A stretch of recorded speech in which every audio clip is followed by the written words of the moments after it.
Hello dear students, एक नया दिन और एक नए लेक्चर के साथ मैं हाजिर हूं आपके लिए। और आज के लेक्चर में हम पढ़ने वाले हैं भाई इलेक्ट्रोकेमिस्ट्री में इलेक्ट्रोकेमिकल सेल। ठीक है, लेक्चर नंबर 6 है हमारा। 5 तक लेक्चर हमने कंप्लीट पढ़ लिए हैं। इलेक्ट्रोलाइटिक हमने कर लिया है। आज हम बात करेंगे इलेक्ट्रोकेमिकल सेल की, जिसको हिंदी में अपन क्या बोलते हैं, विद्युत रासायनिक सेल। ठीक है ना। तो देखो, विद्युत रासायनिक सेल के कुछ और नाम भी हैं, एक एक करके मैं आपको बता देता हूं। इंग्लिश में इसको क्या बोलेंगे अपन? इंग्लिश में अपन इसको बोलेंगे इलेक्ट्रोकेमिकल सेल। Electrochemical cell. और क्या बोलेंगे इसको? Galvanic cell. Galvanic cell. और क्या बोलेंगे इसको? Voltaic cell. ठीक है, ये इसके क्या हो गए? उपनाम हो गए। इसको ये नाम क्यों दिए गए भाई? क्योंकि जो इसकी खोज थी वो किसने की थी भाई? लुइजी गैल्वेनी ने। लुइजी गैल्वेनी ने और एलसेंड्रो वोल्टा ने, इन दोनों ने इसकी डिस्कवरी की थी। इस वजह से गैल्वेनी के नाम पर हो गया गैल्वेनिक सेल और वोल्टा के नाम पर हो गया वोल्टेइक सेल। ठीक है, अब ये सेल क्या है भाई? देखो, स्टार्टिंग की क्लास में वैसे हमने लेक्चर नंबर 1 में बात करी थी, एक बार दोबारा से करते हैं कि वो सेल जिसमें केमिकल एनर्जी इलेक्ट्रिकल एनर्जी में कन्वर्ट हो जाए, रासायनिक ऊर्जा विद्युत ऊर्जा में परिवर्तित हो जाए, ऐसे सेल को हम क्या कहेंगे? विद्युत रासायनिक सेल। ठीक है, तो हम क्या कहेंगे? इसकी डेफिनेशन क्या लिखेंगे भाई? वह सेल जिसमें विद्युत रासायनिक ऊर्जा विद्युत ऊर्जा में परिवर्तित हो जाए। रासायनिक ऊर्जा विद्युत ऊर्जा में परिवर्तित हो जाए इलेक्ट्रोकेमिकल सेल कहलाता है। इलेक्ट्रोकेमिकल सेल कहलाता है, विद्युत रासायनिक सेल कहलाता है। यानी यहां पर केमिकल एनर्जी आपकी किस में कन्वर्ट होगी भाई? इलेक्ट्रिकल एनर्जी में कन्वर्ट होगी। जबकि अगर इसके पहले वाले सेल की बात करें, हम विद्युत अपघटनी सेल की बात करें, तो वहां पर आपकी विद्युत ऊर्जा रासायनिक ऊर्जा में बदल रही थी। ये उसका जस्ट कैसा है? उल्टा। यहां पर रासायनिक ऊर्जा किस में बदलेगी? विद्युत ऊर्जा में बदलेगी। ठीक है, दूसरी बात हम यहां पर इंपॉर्टेंट बात क्या लिखेंगे? इस सेल में स्वतः प्रवर्तित रेडॉक्स अभिक्रिया संपन्न होती है। रेडॉक्स अभिक्रिया संपन्न होती है। यानी इन सेलों में जो रेडॉक्स अभिक्रिया होगी वो कैसी होगी? स्वतः प्रवर्तित। स्वतः प्रवर्तित का मतलब अपने आप होने वाली। हमको बाहर से बैटरी लगानी नहीं पड़ रही, हमको बैटरी लगाकर वहां पर करंट अप्लाई नहीं करना पड़ रहा। ऐसी रिएक्शन जो अपने आप हो रही हैं उसे हम क्या बोलेंगे? स्वतः प्रवर्तित। और रेडॉक्स का मतलब क्या है? ऑक्सीकरण और अपचयन दोनों प्रक्रम कैसे हो रहे हो? आपके साथ साथ चल रहे हो, तो उसको हम बोलेंगे रेडॉक्स अभिक्रिया। ठीक है ना। तो इसको इंग्लिश में क्या बोलेंगे? Spontaneous redox reaction.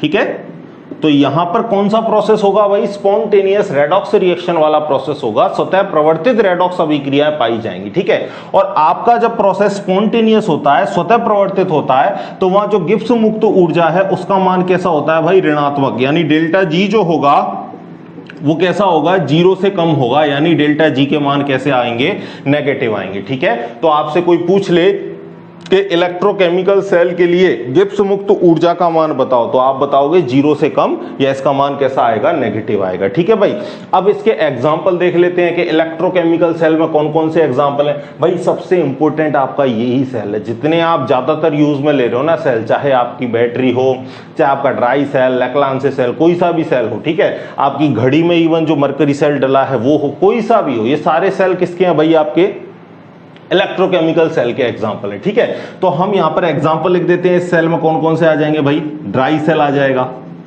Dry cell, जिसको आप हिंदी में क्या बोलते हो? शुष्क सेल। ठीक है, और क्या आ जाएगा? बैटरी आ जाएंगी भाई। और क्या आ जाएगा? डैनियल सेल आ जाएगा, जिसका आपका बढ़िया एग्जांपल है, आपकी बुक में भी ये दे रखा है। ठीक है, डेनियल सेल एटसेट्रा, ये सारे किसके अंदर आएंगे भाई, इलेक्ट्रोकेमिकल सेल के अंदर आएंगे। अब इसमें जो ये डेनियल सेल दे रखा है ना, इसको हम जनरली इससे पूरे इलेक्ट्रोकेमिकल सेल को समझेंगे कि इलेक्ट्रोकेमिकल सेल किस तरीके से बना हुआ है, क्या रिप्रेजेंटेशन है उस सेल का, ठीक है, ये सारी बात हम डिस्कस करेंगे। ठीक है, तो पहले इसको लिख लो भाई, फिर इसके बाद में हम डेनियल सेल जो एग्जाम्पल है किसका, विद्युत रासायनिक सेल का, उसको डिटेल से पढ़ेंगे। ठीक है, लिखो भाई इसको पहले। ठीक है भाई, यहां तक बातें क्लियर है, बोलो भाई यहां तक बातें क्लियर है, तो आगे चलते हैं अपन। ठीक है, चलो मिटा दें भाई इसको। चलो आगे आप हेडिंग लगाओगे इलेक्ट्रोकेमिकल सेल में ही जो एग्जांपल है डेनियल सेल। ठीक है, अब इस डेनियल सेल के जो रिप्रेजेंटेशन है उसको हम डिटेल से पढ़ेंगे। ठीक है, देखना भाई, देखना। तो अगली हमारी हेडिंग है डेनियल सेल। डेनियल सेल, ठीक है, तो डेनियल सेल को देखना भाई, डेनियल सेल का रिप्रेजेंटेशन कैसा है। ठीक है, समझना। आपने अभी अभी पढ़ा था कि जो इलेक्ट्रोकेमिकल सेल है वो कैसा प्रोसेस है भाई, रेडॉक्स प्रोसेस है। और रेडॉक्स प्रोसेस का मतलब है कि यहां पर जब भी रेडॉक्स अभिक्रिया होनी है तो दो तरीके के प्रक्रम इसमें आएंगे। पहला तो आएगा आपका ऑक्सीकरण, जिसको इंग्लिश में क्या बोलेंगे अपन, ऑक्सीडेशन, और दूसरा आएगा आपका अपचयन, और अपचयन को इंग्लिश में क्या बोलेंगे, रिडक्शन। ठीक है, तो जहां भी आपकी रेडॉक्स अभिक्रिया हो रही है वहां पर आपके दो तरीके के प्रक्रम आएंगे, ऑक्सीकरण आएगा और अपचयन आएगा। ठीक है, अब ऑक्सीकरण अपचयन में जनरली आपने 4-5 डेफिनेशन पढ़ रखी है, यहां जो डेफिनेशन काम में आने वाली है मैं वो आपको बताता हूं। ऑक्सीडेशन का मतलब क्या है, ऑक्सीडेशन का मतलब है आपका कि या तो ऑक्सीजन का एडिशन हो, ठीक है, जनरली आप ये पढ़ते हो ऑक्सीजन जुड़े तो ऑक्सीकरण, हाइड्रोजन जुड़े तो वो क्या होता है, अपचयन। यहां जो अपन के काम में आने वाली चीज है वो अपन क्या बोलेंगे, इलेक्ट्रॉन का निष्कासन होगा। इलेक्ट्रॉन का क्या होगा, निष्कासन। तो उसमें अपन समझ जाएंगे क्या हो रहा होगा, ऑक्सीकरण हो रहा होगा, या इलेक्ट्रॉन का जुड़ना या इलेक्ट्रॉन ग्रहण होना। अगर इलेक्ट्रॉन ग्रहण हो रहे हैं, इलेक्ट्रॉन जुड़ रहे हैं तो रिडक्शन, इलेक्ट्रॉन निकल रहे हैं, निष्कासन हो रहा है, तो कौन सा प्रक्रम हो रहा है, ऑक्सीकरण। एक चीज और बता देता हूं कि अगर ऑक्सीकरण अंक बढ़ रहा है, ऑक्सीडेशन स्टेट बढ़ रही है तो भी ऑक्सीकरण हो रहा है, और अगर ऑक्सीकरण स्टेट घट रही है, ऑक्सीकरण अवस्था घट रही है तो भी क्या हो रहा है, आपका अपचयन हो रहा है। बात समझ में आ गई, ऑक्सीकरण और अपचयन क्या है। तो देखो ऑक्सीकरण और अपचयन किस तरीके से होता है, सेल किस तरीके से होता है, वो मैं आपको भाई एक एक करके बात बताता हूं। ठीक है, ध्यान देना, थोड़ा समझना भाई अच्छे तरीके से। देखो आपने एक बीकर लिया, ठीक है, और इस बीकर में आपने क्या भर रखा है, ZnSO4 का सॉल्यूशन भर रखा है। किसका सॉल्यूशन भर रखा है भाई, ZnSO4 का आपने इसके अंदर विलयन भर रखा है। जल में घोल रखा है तो क्या लिखेंगे, एक्वस लिखेंगे।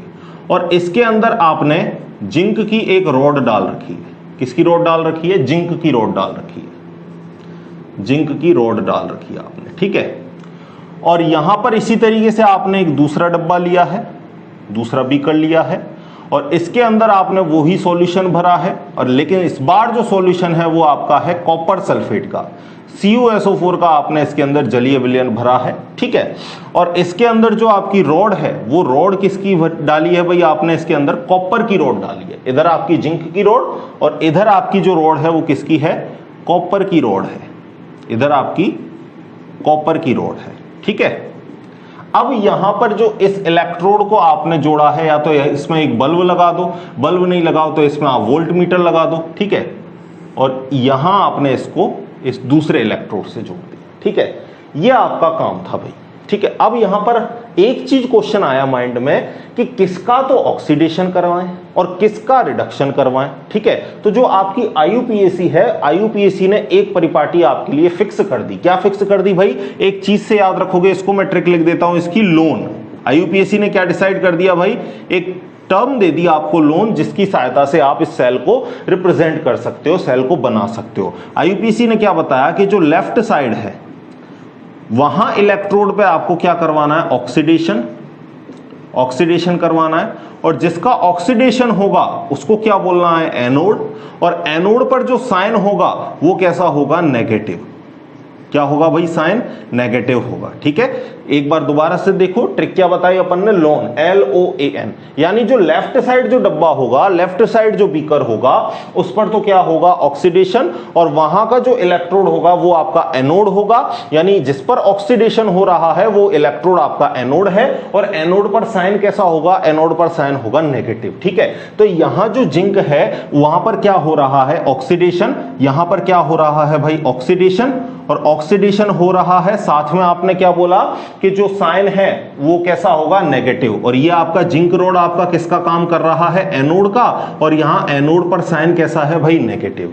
तो दूसरी तरफ इसका उल्टा हो जाएगा भाई, यहां पर दूसरी जो राइट साइड वाला जो डिब्बा है उस पर क्या हो रहा होगा, अपचयन हो रहा होगा, रिडक्शन हो रहा होगा। ठीक है, और ये जो आपकी रोड होगी वो किसका काम करेगी भाई, कैथोड का काम करेगी, और यहां कैथोड पर जो साइन होगा वो कैसा होगा, पॉजिटिव होगा। इतनी बात भाई आपको थोड़ी ध्यान में रखनी है। अब देखना भाई, यहां पर है ना, आपके मन में एक क्वेश्चन आ रहा होगा, सर जिंक का ही क्यों ऑक्सीडेशन हो रहा है और कॉपर का ही क्यों रिडक्शन हो रहा है। तो यहां दो टर्म निकल के आती हैं, एक तो आती है आपकी ऑक्सीडेशन पोटेंशियल, ऑक्सीकरण विभव, और दूसरी आती है आपकी रिडक्शन पोटेंशियल, रिडक्शन विभव। तो जिसकी इलेक्ट्रॉन देने की टेंडेंसी ज्यादा है, जो इलेक्ट्रॉन का त्याग करना चाहता है, उसका तो होगा ऑक्सीडेशन पोटेंशियल ज्यादा, और जिसकी इलेक्ट्रॉन खाने की, या मैं कहूं इलेक्ट्रॉन ग्रहण करने की टेंडेंसी ज्यादा है, उसका रिडक्शन पोटेंशियल यानी अपचयन विभव उसका कैसा होगा, ज्यादा होगा। तो जिसका ऑक्सीडेशन पोटेंशियल ज्यादा है, जिसके ऑक्सीकरण विभव के मान ज्यादा है, उसका तो ऑक्सीकरण करवा देंगे, जिसके अपचयन विभव के मान ज्यादा है उसका क्या करवा देंगे, रिडक्शन करवा देंगे। अब यहां पर क्वेश्चन ये भी आया कि सर हमें कैसे पता चले कि किसका ऑक्सीडेशन पोटेंशियल ज्यादा है और किसका रिडक्शन पोटेंशियल ज्यादा है। तो बच्चों इसके लिए एक सीरीज आती है जिसको बोलते हैं इलेक्ट्रोकेमिकल सीरीज। इस सीरीज से आपको पता चलता है, इसकी ट्रिक भी मैं आपको आने वाली क्लास में बताऊंगा। लीली के बापू का नाम मजे से आला है, मन जो करे फेंक दे, कोई निगाहें सुंदरी प्यार भरी है। ठीक है, तो ट्रिक है, सब कुछ बता दूंगा, कोई दिक्कत वाली बात नहीं है। अभी इतना सा समझ लो कि जो लेफ्ट साइड है वहां पर क्या होना है, ऑक्सीडेशन होना है, और वहां पर जो इलेक्ट्रोड है वो आपका एनोड होगा, और एनोड पर ऑक्सीडेशन होता है, और एनोड पर यहां पर साइन कैसा होता है, नेगेटिव। ठीक है, जबकि विद्युत अपघटनी में कैसा था भाई, साइन आपका पॉजिटिव था एनोड पर। तो ये कतई डिसाइड नहीं करना है आपको माइंड में कि अगर नेगेटिव है तो वो एनोड होगा या कैथोड होगा ना। मैं नहीं बता सकता कि अगर इस इलेक्ट्रोड, ये मान के चलो एक इलेक्ट्रोड है और इस पर नेगेटिव साइन है, मैं आपसे पूछूं क्या ये एनोड है, आप कहोगे नहीं बता सकते सर। लेकिन मैं कहूं इस इलेक्ट्रोड पर क्या हो रहा है भाई, इस इलेक्ट्रोड पर ऑक्सीडेशन हो रहा है। अब मैं आपसे पूछूं क्या ये एनोड है, तो आप बोलोगे हाँ सर ये बिल्कुल क्या है, एनोड है, क्योंकि जिस इलेक्ट्रोड पर ऑक्सीडेशन हो रहा है वो इलेक्ट्रोड हमारा किसका काम करता है भाई, एनोड का काम करता है। बात समझ में आ गई आपको, आगे की बात करते हैं। तो इलेक्ट्रोकेमिकल सीरीज से हमको पता चल जाता है कि जो जिंक है उसका तो ऑक्सीडेशन होना है, और जो कॉपर है उसका क्या होना है, रिडक्शन होना है। अब आपको मैंने ऑक्सीडेशन में कहानी बता दी कि इलेक्ट्रॉन का निष्कासन होगा। तो यहां पर देखो, यहां पर कितनी चीजें हैं भाई, यहां पर तीन चीजें हैं। कौन कौन सी हैं, देखो एक तो आपके सामने दिख रहा है आपको जिंक का रॉड है, एक तो आपके पास क्या है, जिंक का रॉड है, ये वाली जो ये सॉल्यूशन के अंदर डूबा हुआ है। ठीक है, और यहां ZnSO4 है, तो ZnSO4 का मतलब यहां पर एक तो Zn2+ होगा और क्या होगा, SO4 2- होगा भाई, क्योंकि इसकी कंसंट्रेशन समान है, 1 मोलैरिटी का, ये भी 1 मोलैरिटी का। ठीक है, तो जितने Zn2+ आयन होंगे उतनी SO4 2- आयन होंगे। ठीक है, सेम टू सेम यहां पर अगर मैं बात करूं कॉपर सल्फेट की, तो यहां पर Cu2+ आयन होगा, और यहां पर कौन होगा, SO4 2- होगा। साथ में एक चीज और है, यहां पर Cu का रॉड जो यहां पर डूबी हुई है, ये Cu की छड़। ठीक है, तो यहां पर भी तीन चीजें हैं, और यहां पर भी आपकी 1 2 3 चीजें हैं। तो क्वेश्चन ये है कि सर ऑक्सीडेशन इन तीनों में से कौन करेगा। ये तो आपने बता दिया कि लेफ्ट साइड क्या होना है, ऑक्सीडेशन होना है, लेकिन यहां तीन चीजें, तीनों में से ऑक्सीडेशन किसका होगा। तो देखो ये सारी बातें हमको जनरली पता है कि जो धातु होती हैं उनका ये गुणधर्म होता है कि वो इलेक्ट्रॉनों का क्या करते हैं, त्याग करते हैं। क्यों, क्योंकि उनके आयनन विभव के मान कैसे होते हैं, कम, और वो इलेक्ट्रॉनों को त्यागने की क्या रखते हैं भाई, टेंडेंसी रखते हैं। ठीक है, तो यहां पर आपको पता है जिंक है भाई, Zn2+ है और SO4 2- है। ये तो माइनस वाला है, ये तो इलेक्ट्रॉन आपको पता है इसके ऊपर धारित है, कोई दिक्कत वाली बात नहीं है। जो आपके धातु होंगे वो इलेक्ट्रॉनों का जनरली क्या करते हैं, त्याग करते हैं। तो यहां पर एक जिंक है और एक Zn2+ है, एक तो जिंक है आपका ये वाला और एक Zn2+ है। तो आपको पता है Zn2+ ने तो ऑलरेडी 2 इलेक्ट्रॉन त्याग रखे हैं, तो यहां इलेक्ट्रॉन कौन त्यागेगा भाई, जिंक की रॉड इलेक्ट्रॉन त्यागेगी, ठीक है। और यहां पर जिंक की रॉड इलेक्ट्रॉन त्याग कर भाई Zn2+ बना देती है और Zn2+ बना के 2 इलेक्ट्रॉन त्याग देती है और 2 इलेक्ट्रॉनों को किस पर छोड़ देती है भाई, इस इलेक्ट्रोड पर छोड़ देती है। तो यहां जो ऑक्सीडेशन होता है वो कैसा होता है, जिंक की रॉड का होता है। जिंक की जो रॉड है वो आपके 2 इलेक्ट्रॉन त्याग के Zn2+ बनाती है भाई। इस तरीके से आपकी ऑक्सीडेशन अभिक्रिया होती है और ये इलेक्ट्रॉन यहां से मूव करके कहां जाते हैं भाई, यहां से मूव करके ये इलेक्ट्रॉन जाते हैं आपके कैथोड की तरफ, ठीक है। कितने इलेक्ट्रॉन यहां से त्यागे भाई, कितने इलेक्ट्रॉन त्यागे, यहां से 2 इलेक्ट्रॉन त्यागे हैं, तो वहां पर आपके ग्रहण भी कितने इलेक्ट्रॉन होंगे, 2 इलेक्ट्रॉन ग्रहण होंगे भाई। जितने यहां से इलेक्ट्रॉन जा रहे हैं उतने ही इलेक्ट्रॉन तो यहां पर ग्रहण होंगे और यहां क्या हो रहा है, रिडक्शन। रिडक्शन का मतलब इलेक्ट्रॉन खाने हैं, इलेक्ट्रॉन ग्रहण करना है। तो इलेक्ट्रॉन इन तीनों में से कौन खाएगा, एक तो कॉपर की रॉड है, एक Copper2+ है और एक SO4 है। आपको पता है यहां पर कि आपका जो SO4 है वो तो इलेक्ट्रॉन को लेगा नहीं, क्योंकि सेम चार्ज एक दूसरे को क्या करता है, रिपल। यहां ऑलरेडी माइनस है तो वो माइनस को तो ग्रहण करेगा नहीं। अब यहां पर रही बात कॉपर की और Copper2+ की बात रही, तो आपको पता है धातु का तो नेचर क्या होता है, इलेक्ट्रॉन त्यागने का। तो यहां पर तो आपको पता है ये प्योर मेटल है तो ये तो इलेक्ट्रॉन त्यागने का नेचर रखती है, लेकिन यहां पर आपको पता है Copper2+ है। 2+ का मतलब 2 इलेक्ट्रॉन की इसके पास कमी है। धनावेश है, धनावेश है तो भाई इलेक्ट्रॉन को आकर्षित करेगा, यानी यहां पर जो 2 इलेक्ट्रॉनों को ग्रहण करेगा वो कौन ग्रहण करेगा भाई, Copper2+ ग्रहण करेगा। और ये Copper2+ 2 इलेक्ट्रॉन ग्रहण करने के लिए किस पर चिपक जाएगा, कॉपर की छड़ पर चिपक जाएगा। तो यहां जो रिएक्शन होगी वो क्या होगी, Copper2+ 2 इलेक्ट्रॉन ग्रहण करेगा और 2 इलेक्ट्रॉन ग्रहण करके ये कॉपर सॉलिड में कन्वर्ट हो जाएगा। इस तरीके से यहां पर कौन सी अभिक्रिया होगी, यहां पर आपकी अभिक्रिया होगी अपचयन अभिक्रिया, ठीक है। ये आधे आधे सेल हैं भाई, तो इस वजह से हम इसको क्या बोलते हैं, अर्ध सेल बोलते हैं, या इलेक्ट्रोड भी आप इसको बोल सकते हो, अर्ध सेल भी आप इसको बोल सकते हो। इंग्लिश में क्या बोलेंगे इसको, हाफ सेल बोलेंगे। इंग्लिश में क्या बोलेंगे, हाफ सेल बोलेंगे, अर्ध सेल, ठीक है, अर्ध सेल।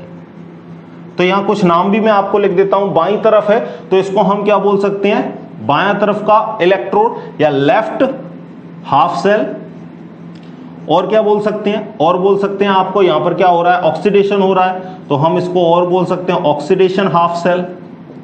और क्या बोल सकते हैं भाई, यहां पर एनोड कैसा है, नेगेटिव, तो नेगेटिव हाफ सेल बोल सकते हैं, नेगेटिव हाफ सेल बोल सकते हैं, या एनोडिक हाफ सेल बोल सकते हैं, एनोडिक हाफ सेल बोल सकते हैं।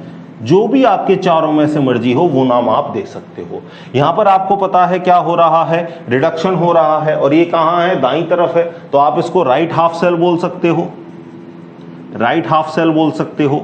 और क्या बोल सकते हो आप इसको, ऑक्सीडेशन हाफ सेल की जगह इसको क्या बोल सकते हैं, अपचयन half cell, reduction half cell बोल सकते हैं भाई, ठीक है। और क्या बोल सकते हैं, ये नेगेटिव हाफ सेल है तो यहां पर आपको पता है कैथोड कैसा होता है, पॉजिटिव, तो इसको पॉजिटिव हाफ सेल बोल सकते हैं। और क्या बोल सकते हैं, यहां पर एनोड हाफ सेल लिखा है तो ये कौन सा हो जाएगा, कैथोड हाफ सेल, इसको आप बोल सकते हो। तो इन नामों में से आपको कोई सा भी नाम आपको मिल सकता है, ठीक है भाई। तो ये मैंने आपको नाम भी बता दिए। एक चीज आप यहां पर और देखना कि ये जो प्रोसेस था वो आपका कुछ समय के लिए तो चलता रहा, कोई दिक्कत नहीं, लेकिन थोड़े समय बाद ये प्रोसेस रुक गया, यानी ये ऑक्सीकरण और अपचयन अभिक्रियाएं वो थोड़े समय बाद रुक गई, ठीक है। तो क्यों रुक गई भाई, आपको पता है यहां से क्या हो रहा है कि Zn2+ यहां से आ रहा है, ठीक है, और 2 इलेक्ट्रॉन यहां पर छोड़ रहा है, तो धीरे धीरे ये रोड पतली होती जाएगी और ये वाली रोड पर Cu2+ जाके चिपक रहा है तो ये वाली रोड मोटी होती जाएगी। लेकिन कंडीशन क्या हुई भाई यहां पर कि यहां पर Zn2+ आता गया, तो यहां पर जितने Zn2+ आए तो इन आयनों की जो संतुलन क्षमता है वो परिवर्तित हो गई भाई। इसके अंदर जो SO4 है वो तो कम हो गए और Zn2+ यहां से कैसे हो गए, ज्यादा मात्रा में हो गए, क्योंकि इस रोड में से Zn2+ आ रहा है ना सॉल्यूशन के अंदर। और यहां पर क्या हुआ भाई, Copper2+ जाके चिपकता जा रहा है, तो यहां पर SO4 की सांद्रता बढ़ गई, SO4 की सांद्रता बढ़ गई और Copper2+ की सांद्रता कैसी हो गई, घट गई, ठीक है। तो यहां पर क्या हो गया, ये प्रोसेस रुक गया। क्यों रुक गया भाई, क्योंकि Zn2+ है तो ये बोलता है भाई कि 2+ है हमारे पास, तो इलेक्ट्रॉन को जाने ही नहीं देता, क्योंकि इलेक्ट्रॉनों की तो कमी हमारे पास ही चल रही है भाई, तुम कहां जा रहे हो, पहले हमको इलेक्ट्रॉन दो, बाद में जाना कहीं और।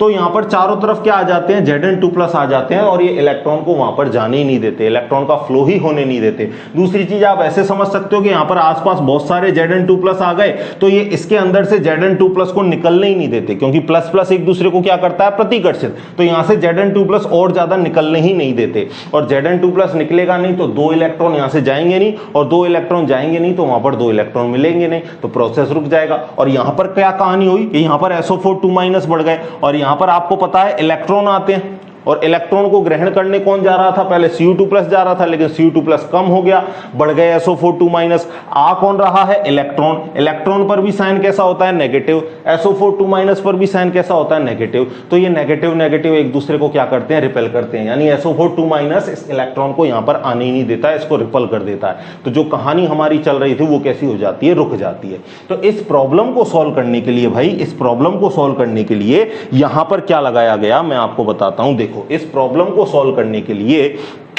इस बीकर के अंदर यू शेप कांच की, ठीक है, एक यू शेप की कांच की ट्यूब लगाई, यू शेप की कांच की ट्यूब लगाई, जिसके साइड पर कॉटन प्लग लगा दी, रुई की डाट लगा दी, और इसके अंदर भाई आपका क्या भरा गया, इसको क्या बोलते हैं, पहले तो लवण सेतु, हिंदी में क्या बोलते हैं इसको, लवण सेतु, इंग्लिश में क्या बोलेंगे अपन इसको, इंग्लिश में बोलेंगे अपन इसको साल्ट ब्रिज। क्या बोलेंगे बच्चों, सॉल्ट ब्रिज, ठीक है। इसके अंदर क्या भरा होता है भाई, इसके अंदर आपका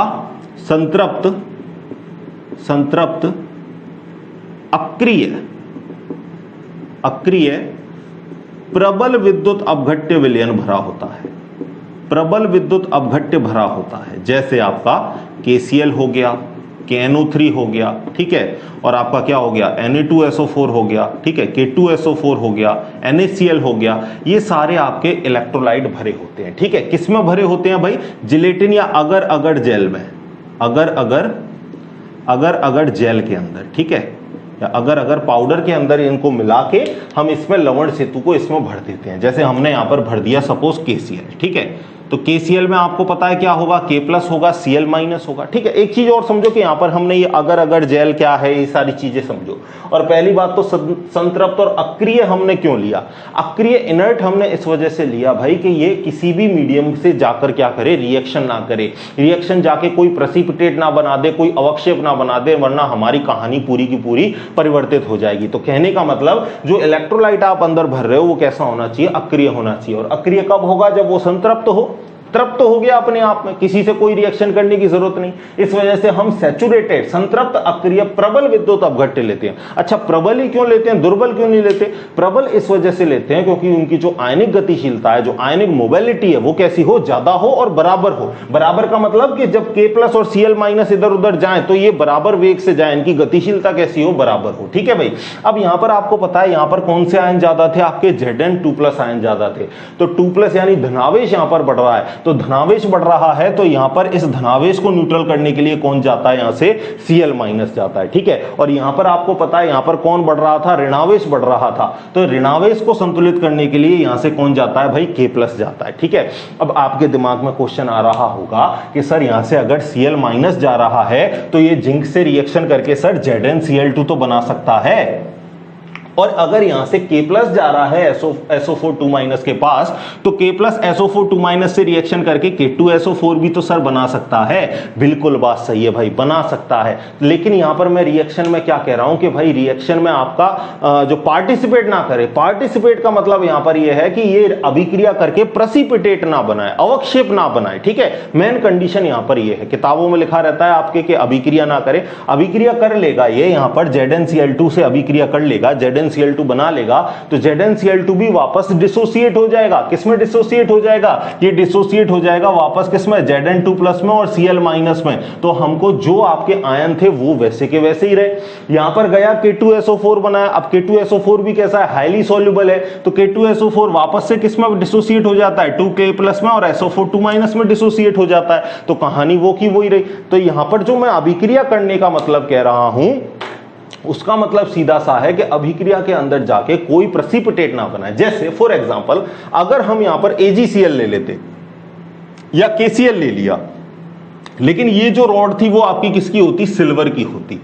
तो आपको पता है सिल्वर के साथ जब क्लोरीन रिएक्शन करेगा तो सिल्वर क्लोरीन से रिएक्शन करके क्या बनाएगा भाई, सिल्वर क्लोराइड बनाएगा। और सिल्वर क्लोराइड का आप सबको पता है कैसा प्रेसिपिटेट आता है भाई, श्वेत अवक्षेप आता है, यानी ये तो जम जाता, AgCl नीचे जम जाता पेंदे में अवक्षेप के रूप में, तो यहां हमारी रिएक्शन चेंज हो जाती। ठीक है, तो हमको ऐसा इलेक्ट्रोलाइट लेना है जो रिएक्शन ना करे। रिएक्शन ना करने का मतलब क्या है, रिएक्शन करके प्रेसिपिटेट अवक्षेप ना बनाए। समझ गए बात को?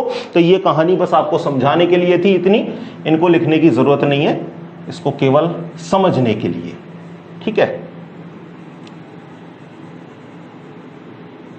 तो यहां पर भाई इसने, लवण सेतु ने क्या किया, इनर सर्किट को कंप्लीट कर दिया, सेल का जो इनर सर्किट है उसको कंप्लीट कर दिया, विद्युतीय रूप से इसको कैसा बना दिया, उदासीन बना दिया। ठीक है, तो आप अक्सर अगर क्वेश्चन पूछ ले कि लवण सेतु के कार्य क्या है, तो लवण सेतु जो विद्युत रासायनिक सेल है उसको क्या बनाता है भाई, विद्युत रूप से उदासीन बनाता है।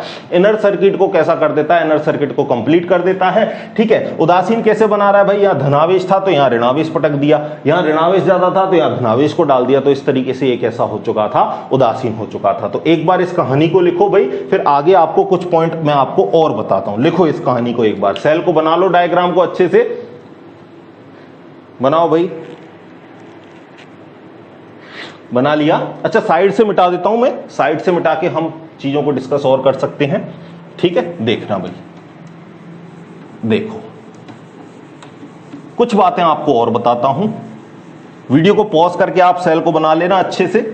ठीक है, देखो भाई, आपसे एक नंबर का क्वेश्चन पूछ ले एग्जाम में कि डेनियल सेल का सेल पोटेंशियल कितना होता है, इसका विद्युतीय विभव कितना होता है, ईएमएफ कितना होता है, ये सारी बातें पूछ ले, तो आप याद रखना भाई, इसका जो सेल पोटेंशियल है, इसका जो सेल पोटेंशियल है, आगे बताऊंगा ये सारी चीजें क्या है, ईएमएफ क्या है, सेल पोटेंशियल क्या है। अभी सिर्फ इतना सा याद रख लो कि इसका जो विद्युतीय विभव है, या मैं ईएमएफ बोलूं, ठीक है, विद्युतीय विभव है, उसके मान कितने होते हैं भाई, उसके मान होते हैं आपके 1.10 वोल्ट। ठीक है, जो ईएमएफ होता है आपको उसको किस में नापते हैं भाई, वोल्ट में नापते हैं। ठीक है ना, फिजिक्स में आप इसको जनरली बहुत डिटेल से आप पढ़ रहे होंगे। ठीक है, एक बात मैं आपको और बताऊंगा कि यहां पर ये जो सेल है इसको रिप्रेजेंट करने का तरीका भी है। जब आपको न्यूमेरिकल आते हैं तो उसमें सेल को रिप्रेजेंट करके दिया हुआ होता है, तो सेल को रिप्रेजेंट कैसे करते हैं उस चीज को भी देख लो भाई। सेल रिप्रेजेंटेशन,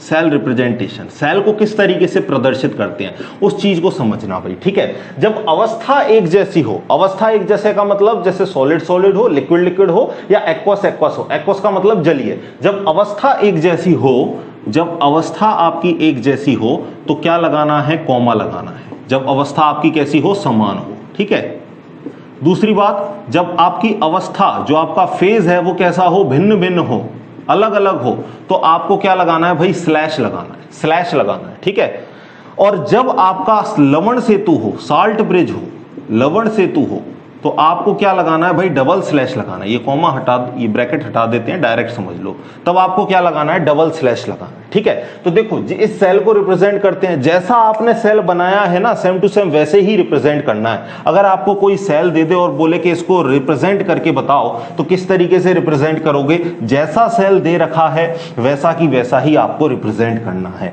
सेल कैसा दे रखा है भाई, पहले इलेक्ट्रोड है, फिर सॉल्यूशन है, फिर साल्ट ब्रिज है, फिर आपका सॉल्यूशन है, फिर आपका इलेक्ट्रोड है। ठीक है, कैसे रिप्रेजेंट होगा मैं लिख भी देता हूं आपको। ठीक है, पहले क्या लिखना है आपको, इलेक्ट्रोड लिखना है, इलेक्ट्रोड लिखने के बाद आपको सॉल्यूशन लिखना है, और सॉल्यूशन लिखने के बाद आपको डबल लाइन से क्या बनाना है, लवण सेतु बनाना है डबल लाइन से। फिर क्या आ रहा है आपका, फिर आपका दोबारा से सॉल्यूशन आ रहा है, फिर सॉल्यूशन के बाद आपका क्या आ रहा है भाई, इलेक्ट्रोड आ रहा है। ठीक है, तो इस तरीके से आपको सेल को रिप्रेजेंट करना है। अब इसी सेल की बात कर लेते हैं, इसी सेल को रिप्रेजेंट कर लेते हैं। तो यहां पर पहले किसकी रॉड थी भाई, इलेक्ट्रोड किसका था, जिंक का था। ठीक है, फिर आपका फेज चेंज हो गया क्योंकि ZnSO4 कैसा है, एक्वस है। ठीक है, तो यहां पर आपको क्या मिला, Zn2+ मिला। किस फॉर्म में मिला भाई आपको, एक्वस फॉर्म में मिला। ठीक है, फिर क्या आ गया, यहां से डबल स्लैश आ गया, डबल स्लैश के बाद जो सॉल्यूशन था उसमें आपको क्या मिला, Cu2+ आयन मिला। किस फॉर्म में मिला, एक्वस फॉर्म में मिला। फिर यहां पर आपका स्लैश लगा दिया और फिर आपको क्या मिला, Cu का इलेक्ट्रोड मिला। ठीक है, और किस फॉर्म में मिला, सॉलिड फॉर्म में मिला। तो ये हो गया इस सेल का रिप्रेजेंटेशन। ठीक है, इसको लिख लो। फिर आपको एक अभिक्रिया और बताऊंगा मैं, सेल की अभिक्रिया। एक लाइन आप ऐसे भी याद रख सकते हो कि जो सेल का रिप्रेजेंटेशन है वो इलेक्ट्रोड से शुरू होकर इलेक्ट्रोड पे खत्म होगा, ठीक है। जहां से कहानी स्टार्ट हुई वहीं पर कहानी खत्म हुई, ठीक है। तुझसे शुरू तुझसे खत्म, उस तरीके का कुछ कॉन्सेप्ट बन गया, ठीक है। चलो चलें आगे। एक सेल रिएक्शन में आपको और बताऊंगा, ये सेल रिप्रेजेंटेशन आपसे करवा सकता है भाई। एक नंबर में कोई बोल दे कि ये रहा सॉल्यूशन, इसके अंदर ये वाला इलेक्ट्रोड डाला हुआ है, इसका सेल का रिप्रेजेंटेशन करके बताओ, तो ये चीजें आप पर आनी चाहिए, ठीक है। अब सेल की अभिक्रिया भी कुछ हम देख लेते हैं कि सेल के अंदर कौन कौन सी अभिक्रिया हो रही हैं। तो आप उसको सेल अभिक्रिया और हिंदी में इंग्लिश में क्या बोल दोगे, सेल रिएक्शन। तो पहले तो ऑक्सीकरण हो रही थी और रिडक्शन हो रहा था। ऑक्सीडेशन कहां पर हो रहा था, आपका एनोड पर। तो पहले हम लिख लेते हैं एनोड पर कौन सी अभिक्रिया होती है। एनोड पर हम सबको पता है कौन सी अभिक्रिया हो रही है, ऑक्सीडेशन हो रही है, चाहे आपका विद्युत रासायनिक सेल हो चाहे विद्युत अपघटनी सेल हो, ठीक है। और ऑक्सीडेशन में क्या हो रहा था भाई, यहां से Zn जो आपका था सॉलिड वो किस में बदल रहा था, Zn2+ एक्वस में बदल रहा था, साथ में आपके 2 इलेक्ट्रॉन निकल रहे थे, ठीक है। दूसरी रिएक्शन आपकी किस पर हो रही थी, कैथोड पर। और कैथोड पर क्या हो रहा था आपका, कैथोड पर अपचयन हो रहा था और कैथोड पर आपका जो Cu2+ था वो आपका 2 इलेक्ट्रॉन ग्रहण करके क्या बना रहा था, Cu बना रहा था, ठीक है। यही कहानी थी। और ऑक्सीकरण और अपचयन दोनों को मिला दें तो क्या बनेगा, रेडॉक्स अभिक्रिया बनेगा। तो तीसरा आप क्या लिखोगे, इसको नेट अभिक्रिया भी बोल सकते हो, ठीक है, या आप इसको क्या बोल सकते हो, रेडॉक्स अभिक्रिया भी आप इसको बोल सकते हो। तो रेडॉक्स अभिक्रिया में आपको क्या करना है, इलेक्ट्रॉन समान नहीं रख, इलेक्ट्रॉन काट देने हैं, कुल मिला के एक ही काम करना है, इलेक्ट्रॉन काट देने हैं। तो अगर मैं यहां से लिखूं तो आपको पता है 2 इलेक्ट्रॉन से भाई 2 इलेक्ट्रॉन कट जाएंगे, तो यहां पर क्या बचेगा, यहां पर बचेगा Zns, साथ में क्या बचेगा, प्लस Cu2+ एक्वस बचेगा, ठीक है। और यहां पर क्या होगा, यहां पर क्या बचेगा आपका Zn2+ एक्वस बचेगा और आपका क्या बचेगा भाई, कॉपर सॉलिड बचेगा, क्योंकि 2 इलेक्ट्रॉनों से आपके ये 2 इलेक्ट्रॉन कट चुके हैं। तो ये आपकी सेल की जो नेट रिएक्शन है वो आपकी इस तरीके से आएगी भाई। लिखो इसको एक बार,